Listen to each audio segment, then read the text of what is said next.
नमस्कार, जय हिंद प्यारे साथियों। आप सभी का स्वागत है आपके 20 मिनट सब कवर वाले वीडियो में। आज का जो टॉपिक है वो है वस्तु और सेवा कर। हम सभी लोग इसके 100 इंपॉर्टेंट लगभग फैक्ट बहुत अच्छे तरीके से पढ़ेंगे और पूरे टॉपिक को क्लियर करेंगे। तो चलिए शुरू करते हैं आज के वीडियो को, जिसमें पहला साथियों प्रश्न आप सभी के सामने है।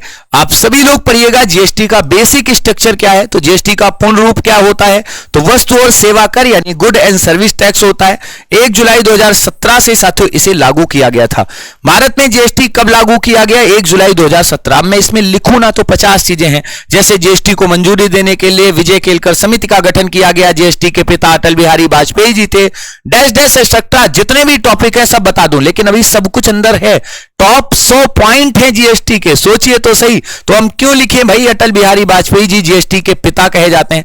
थोड़ा सा सब्र रखिएगा, सब मिलेगा। बढ़िया कंटेंट है, 1 नंबर का, और लास्ट टाइम पेपर में आपको बहुत फायदा देगा।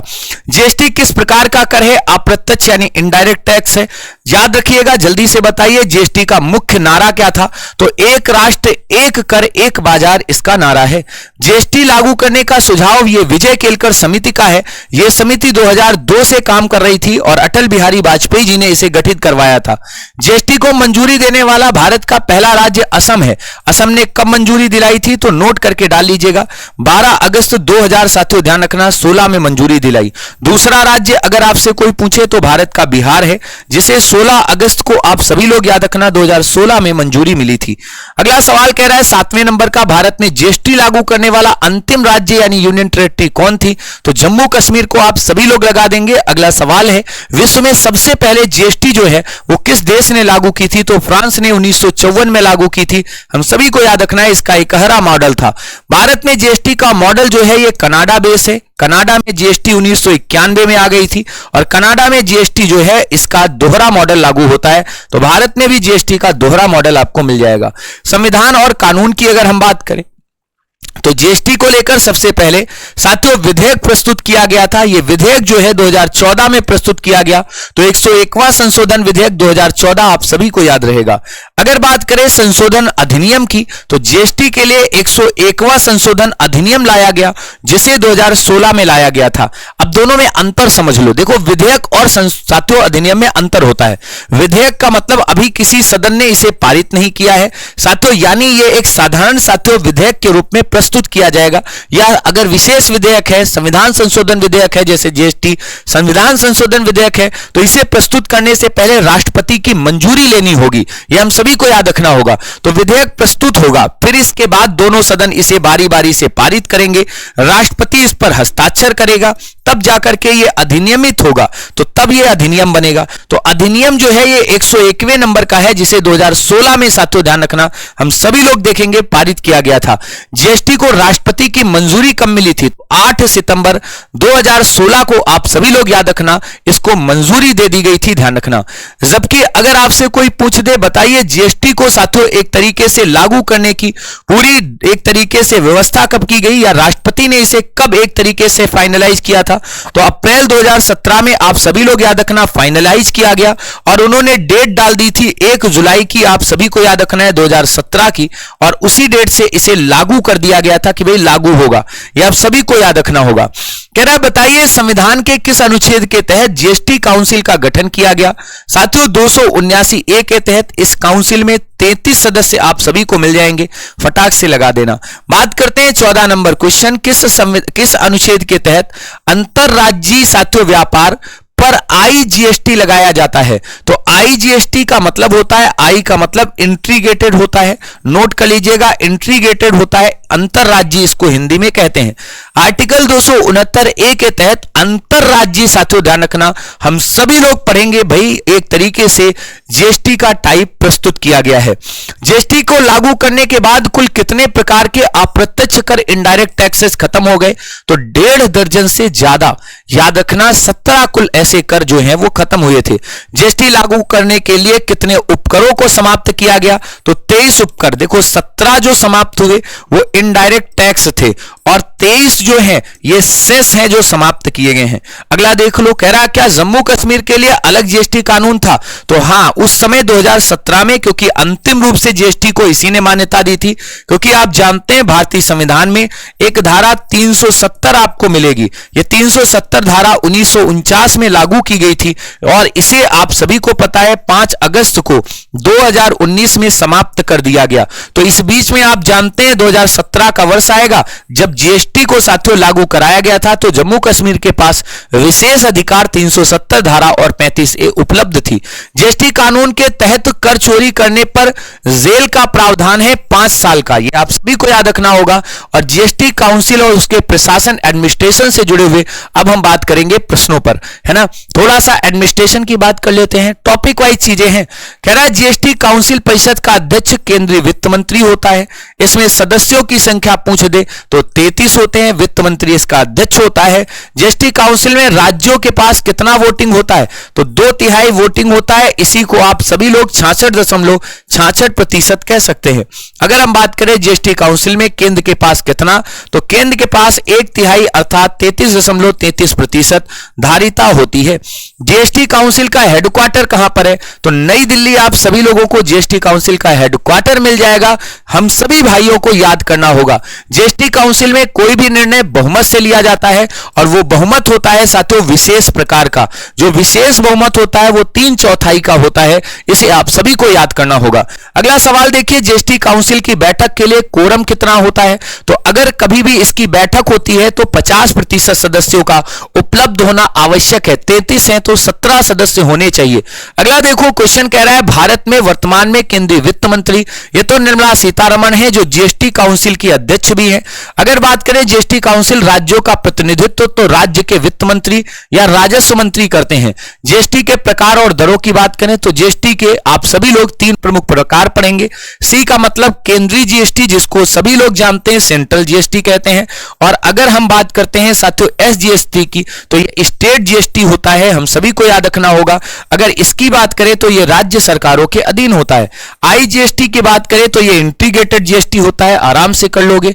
अगर हम बात करें साथियों आपके सामने 29 नंबर सीजीएसटी का पूर्ण रूप क्या है, तो हम सभी लोग याद रखना सेंट्रल साथियों गुड्स एंड सर्विस टैक्स आपको मिल जाएगा। 30 नंबर एसजीएसटी का पूर्ण रूप क्या है, तो स्टेट जीएसटी होता है, आराम से कर लोगे। आईजीएसटी का मतलब integrated good and service tax होता है, अंतरराज्यीय, आप सभी को याद रहेगा। केंद्र शासित प्रदेशों में जीएसटी कानून को लागू किया जाता है तो इसे यूनियन टेरिटरी कह देते हैं, आप सभी लोग याद रखना। और अगर हम बात करें अंतरराज्यीय जिसको इंटर स्टेट के लिए, तो आईजीएसटी जिसको इंटीग्रेटेड जीएसटी कहते हैं उसे लागू किया जाता है। राज्य के भीतर व्यापार में कौन सा कर, तो सबको पता है। अगर राज्य के अंदर कर रहे हो तो केंद्र सरकार का सीजीएसटी और एसजीएसटी दोनों लगेगा, ये हम सभी को याद रखना होगा। ये यूपी पुलिस का पूछा गया सवाल था पिछली बार 2024 की भर्ती में। आईजीएसटी से प्राप्त राजस्व जो है वो केंद्र और राज्य के बीच में बांट दिया जाता है। और अगर हम सोने की बात करें तो 3% जीएसटी लगता है। साथियों जीएसटी के दायरे से बाहर जो उत्पाद रखे गए हैं वो कुछ प्रमुख हैं, आप सभी लोग इनको याद रखना। जैसे शराब अराब पेट्रोलियम के उत्पाद जो हैं ये अभी तक जीएसटी के दायरे से बाहर हैं, ये आप सभी को याद रखना होगा। यहां पेट्रोलियम और शराब जो है उसको याद रखना। पेट्रोलियम के कितने उत्पाद अभी तक, तो 5 ऐसे उत्पाद हैं, क्रूड ऑयल, पेट्रोल, डीजल, आप सभी को एटीएफ और नेचुरल गैसेज जो हैं वो इसमें आपको मिल जाएंगी। शराब जो है इस पर आबकारी कर लगता है, ये राज्य सरकार लगाती है, इसको ध्यान रखना। हमारे उत्तर प्रदेश सरकार की साथियों ध्यान रखना प्रमुख आय का एक साधन है। नहीं तो योगी जी सोचो एक संत है, ये कल को शराबबंदी कर दे, नहीं कर पा रहे, उसके पीछे का कारण एक है। साथियों बिजली की बात करें, टैक्स पर आप सभी को पता है राज्य सरकार कर वसूलता है। और क्या रियल एस्टेट तैयार मकान भूमि बिक्री पर जीएसटी लगता है, तो स्टांप ड्यूटी लगती है, जीएसटी उस पर नहीं लगता है। कौन सी आवश्यक वस्तु जीरो जीएसटी या कर मुक्त के अंतर्गत आती है? अच्छा, जीरो जीएसटी का मतलब जिस पर कर ही नहीं लग रहा। साथियों बिना पैक हुआ अनाज, दूध, ताजी सब्जियां जो खेत से आती हैं उन पे जीएसटी थोड़ा ना लगता है। कह रहा है क्या सैनिटरी नैपकिन इत्यादि पर लगता है, तो नहीं लगता है, ये कर मुक्त रखे गए हैं। क्या समाचार पत्रों पर लगता है, तो नहीं लगता है। अगर आपसे कोई पूछे क्या शिक्षा और स्वास्थ्य की सेवाओं पर लगता है, तो नहीं लगता है, ये बड़े पैमाने पर मुक्त रखी गई हैं। जीएसटी के बाहर वस्तुओं पर पुराने करों की शक्ति किससे प्राप्त होती है? तो केंद्र और राज्य दोनों को प्राप्त होती है। और अगर हम बात करें जीएसटी नंबर्स को लेकर या उसके पंजीकरण को लेकर, तो हम सभी को पता है 15 डिजिट का उसका नंबर होता है। जीएसटी को अगर आप पढ़े तो इसमें आईएन का पूर्ण रूप क्या होता है? तो इसका आईएन का पूर्ण रूप होता है आइडेंटिफिकेशन नंबर्स। याद रखना। अगला बताइए, जीएसटी इन नंबर कुल कितने अंकों का होता है? तो 15 डिजिट का होता है। और अगर बात करें जीएसटी इन के पहले 2 अंक इनमें से राज्य कोड को दर्शाते हैं। जैसे यूपी की बात करें तो 09, दिल्ली की बात करें तो जीएसटी 07। जीएसटी इन के 3 से लेकर 12 तक अगले अंक जो है वो साथियों व्यवसायी का पैन कार्ड नंबर कहा जाता है। और अगर हम बात करें सामान्य राज्यों के लिए जीएसटी पंजीकरण की टर्नओवर सीमा जो है वो 40 लाख रुपए रखी गई। ये लिमिट है जो आपको याद करनी पड़ेगी। वादा है आपसे एक भी सवाल बच के नहीं जाएगा। पूर्वोत्तर और विशेष राज्यों के लिए जीएसटी पंजीकरण सीमा इनमें से क्या है? तो नॉर्थ ईस्ट के राज्य छोटे छोटे हैं तो 20 लाख रुपए है, लेकिन कुछ सेवाओं के लिए 10 लाख है, तो इसीलिए इसको 20 और 10 ऑब्लिक करके लिखा जाता है। अंतरराज्यीय साथियों बताइए, आपूर्ति के लिए जीएसटी पंजीकरण अनिवार्य है? तो बिल्कुल अनिवार्य है। आप सभी को पता है अगर आप अंतरराज्यीय यानी अपने राज्य से बाहर जीएसटी को पढ़ा रहे हैं या कर रहे हैं तो उस पर आप सभी को ये टैक्स जो है वो देने पड़ेंगे। अगर हम बात करें जीएसटी के अंतर्गत स्वैच्छिक पंजीकरण जो होता है इसकी अनुमति है? हाँ है भाई। अगर बात करें जीएसटी पंजीकरण प्रमाण पत्र फॉर्म नंबर, तो इसको REG साथियों 06 के नाम से जानते हैं, रजिस्ट्रेशन 06 नंबर कहते हैं। साथियों जीएसटी पंजीकरण रद्द होने के कितने दिनों के भीतर बहाली का आवेदन किया जा सकता है? तो 30 दिन के भीतर किया जा सकता है। जीएसटी पोर्टल और आईटी इंफ्रास्ट्रक्चर की अगर हम बात करें तो जीएसटी के आईटी इंफ्रास्ट्रक्चर को संभालने वाली कंपनी का नाम क्या है? तो जीएसटी साथियों ध्यान रखना एन यानी जीएसटी नेटवर्क है। याद रखना जो इंफ्रास्ट्रक्चर को संभालती है, ध्यान रखना साथियों आईटी इंफ्रास्ट्रक्चर को संभालने वाली जो कंपनी होती है उसको जीएसटी नेटवर्क बोलते हैं। याद रखना जो ऑनलाइन चीजों को सभी को याद रखना है संभालती है। जीएसटीएन जो नेटवर्क होता है इसका फुल फॉर्म पूछ देता है तो जीएसटी नेटवर्क कहते हैं किस प्रकार की कंपनी के रूप में पंजीकृत हुई है? तो ये गैर लाभकारी साथियों ध्यान रखना एक तरीके से कंपनी के रूप में क्या हुई है? साथियों पंजीकृत हुई है। इसके तहत सेक्शन 8 जो है कंपनी नॉन प्रॉफिटेबल कही जाती है। वर्तमान में जीएसटीएन स्वामित्व पूरी तरीके से किसके पास है? तो भारत सरकार के पास है 100% केंद्र की। आप सभी को बताना है जीएसटी की आधिकारिक वेबसाइट या पोर्टल क्या है, तो ये सभी को याद रखना है www.gst.gov.in और 2024 का यूपी पुलिस का पेपर देख लो, सब पता चल जाएगा। भाई जितना पढ़ा रहा हूं इसके बाहर जीएसटी से बाहर सवाल नहीं बनेंगे और ऐसे ही सभी टॉपिक मैंने आपको पढ़ाना है। सबसे बड़ी चीज आपको एक बात बताऊं, सुबह 8 बजे से 10 बजे की जो जीके जीएस की क्लास है आप सभी लोग उसे जरूर लिया करिए, क्योंकि उस क्लास में आपको जैसे मैं जीएसटी पढ़ा रहा हूं ना, तो इसके मैं यहां पे आपको फैक्ट पढ़ा रहा हूं। इस पूरे टॉपिक की मैंने थ्योरी बढ़िया सी उस पर आधारित एमसीक्यू क्वेश्चन पूरा पढ़ा चुका हूं। कल का जो टॉपिक है वो उत्तर प्रदेश की पुलिस प्रशासनिक व्यवस्था पर आधारित है, बहुत गजब का कंटेंट है। अगला सवाल देखिए, जीएसटीएन तकनीकी सहायता प्रदान करने वाली प्रमुख कंपनी इनमें से कौन सी है? तो इन्फोसिस आप सभी को याद रहेगी। और अगर हम बात करें जीएसटी के तहत ई वे बिल जो है ये जनरेट करने का आधिकारिक पोर्टल कौन सा है? तो हम सभी को याद रखना है, आप सभी के सामने ई वे बिलिंग gst.gov.in है। अगर बात करें जीएसटी के तहत क्या टैक्स पेपर्स की मदद के लिए बनाए गए केंद्रों को क्या कहते हैं? तो जीएसटी सुविधा केंद्र कहते हैं, जो कि आप सभी के सामने जीएससी यानी जीएसटी सुविधा केंद्र कहे जाते हैं। जीएसपी का पूर्ण रूप क्या है? तो जीएसटी सुविधा प्रोवाइडर। ये आप सभी लोग याद रखना, जी से साथियों पूरा जीएसटी आ जाएगा, एस से साथियों सुविधा आ जाएगा और पी से प्रोवाइडर आ जाएगा। आराम से याद कर लेंगे। अगर हम बात करें एएसपी का पूर्ण रूप क्या है? तो एप्लीकेशन सर्विस प्रोवाइडर होता है। साथियों ध्यान रखना, यहां पर सभी को ये ध्यान रखना होगा। बताइए ई इनवाइस जो होता है, इनवाइस कराना पड़ता है, किस पोर्टल पर अपलोड किया जाता है? तो आईआरपी जिसको इनवाइस रजिस्ट्रेशन पोर्टल कहते हैं उस पर साथियों अपलोड कराया जाता है। अब बात कर लेते हैं जीएसटी में साथियों रिटर्न और इनपुट टैक्स क्रेडिट के बारे में। तो आईटीसी का पूर्ण रूप क्या होता है? तो साथियों इनपुट टैक्स क्रेडिट कहते हैं, जीएसटी में आपको मिल जाएगा। इनपुट टैक्स क्रेडिट आईटीसी का अर्थ क्या है? तो खरीद पर दिए गए टैक्स का पूरा इनपुट आपको मिल जाता है। अगर हम बात करें जीएसटी के तहत मासिक रिटर्न दाखिल करने का मुख्य फॉर्म कौन सा होता है? तो इसको साथियों जीएसटी R3B के नाम से जानते हैं। क्या बोलते हैं? R3B के नाम से इसको जानते हैं। याद रखिएगा, अगला सवाल कह रहा है जावक आपूर्ति, जिसको आउटवार्ड सप्लाई कहते हैं, इसके विवरण के लिए कौन सा रिटर्न होता है? तो जीएसटी R1 कहा जाता है। कंपोजिशन डीलरों के लिए वार्षिक रिटर्न फॉर्म कौन सा होता है? तो जीएसटी R4 होता है, ध्यान रखना। सामान्य करदाताओं के लिए जीएसटी का वार्षिक रिटर्न फॉर्म कौन सा होता है? तो जीएसटी R9 होता है। और अगर हम बात करें ई वे बिल के बारे में, तो यह कब अनिवार्य होता है? तो जब 50,000 रुपए से अधिक का माल परिवहन हो तो उस पर अनिवार्य होता है। अंतरराज्यीय ई वे बिल साथियों प्रणाली जो है ये कब लागू हुई? तो 1 अप्रैल 2018 को लागू हुई। और राज्य के भीतर ई वे बिल प्रणाली कब लागू हुई? तो ये 3 जून 2018 को लागू हुई थी। दोनों में अंतर कितना है आप सभी को दिख रहा होगा, केवल 2 दिन का। अगर हम बात करें साथियों, क्या इनपुट टैक्स क्रेडिट का उपयोग कर चोरी के जुर्माने को भरने के लिए आप सभी लोग कर सकते हैं? तो नहीं कर सकते, केवल कैश में किया जा सकता है। थोड़ा सा अभी के सवाल बहुत अच्छे लेवल के होंगे, आप पढ़ लीजिए, कहीं पर यह कंटेंट नहीं मिलेगा, बहुत गजब की मेहनत करके बनाया है, तो प्लीज इसको पढ़ लीजिएगा। इसके बाद पेपर में सवाल नहीं बनते हैं। हर बार मैं बार बार यही कहूंगा, आप अभी होमगार्ड का पेपर हुआ है, जाकर चेक कर लो। मैंने अपने कंटेंट को पिछली बार की तुलना में 25-30% और बढ़ा दिया, इसी वजह से कि भाई कुछ बचे ही नहीं। यही सबसे बड़ी मेहनत है और यही सबसे बड़ा रिजल्ट देगी। कंपोजिशन स्कीम और टीडीएस के ऊपर साथियों क्या सवाल बन सकते हैं? तो कंपोजिशन स्कीम की हम बात करते हैं तो इसके लिए टर्नओवर की अधिकतम सीमा कितनी है? तो 1.5 करोड़ रुपए तक की है। और अगर हम बात करें पूर्वोत्तर राज्यों में कंपोजिशन स्कीम के लिए सीमा कितनी है? तो 75 लाख रुपए तक की है। अगर हम बात करते हैं कंपोजिशन स्कीम चुनने वाले व्यापारियों को कितना टैक्स देना होगा? तो 1% साथियों टर्नओवर का उनको टोटल टैक्स देना होगा। और कंपोजिशन स्कीम वाले जो रेस्टोरेंट व्यवसायों के लिए जीएसटी दर होती है वो 5% की होती है। अगर हम बात करें क्या composition dealer input tax credit का दावा कर सकते हैं? तो ये नहीं कर सकते, क्योंकि इनकी लिमिट ही बहुत ज्यादा होती है।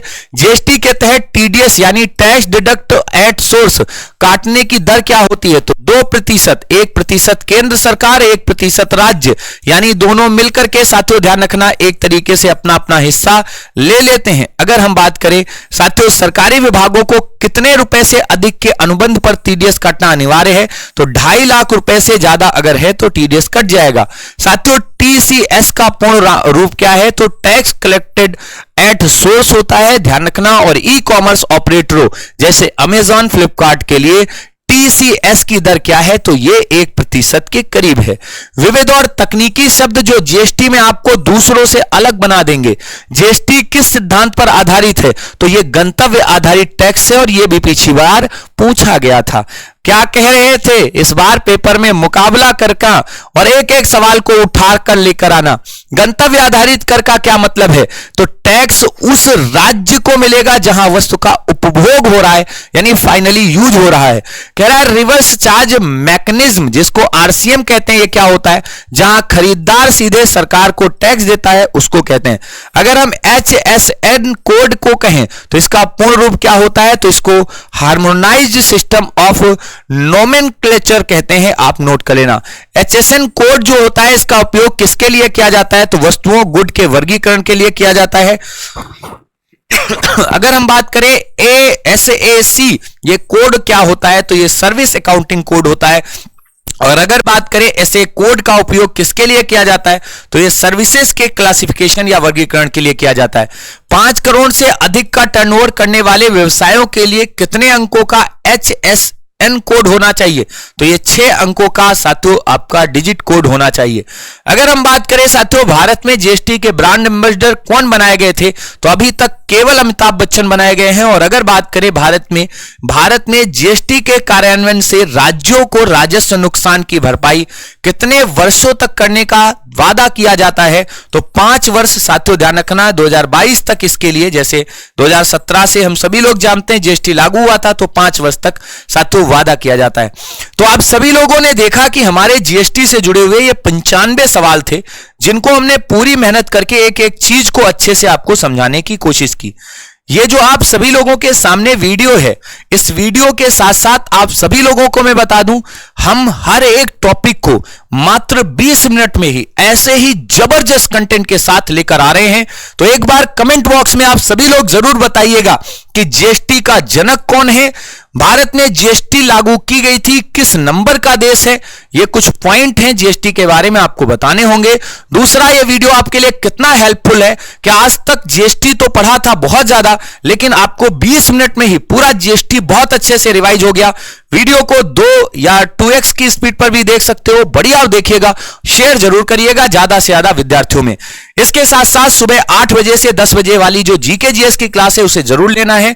आप सभी लोगों के लिए बड़ी बेहतरीन सी ये क्लास होती है। बाकी हमारी साथियों 10 बजे, 12 बजे और शाम को 4 बजे से आदित्य सर की बढ़िया मैथ की क्लास चलती है, और शाम को हमारी सिपाही सीरीज की साथियों जबरदस्त क्लासेज। तो सुबह वाली क्लासेज भी आपको बेहतरीन तरीके से फायदा देंगी, जो कि टॉपिक वाइज चल रही हैं।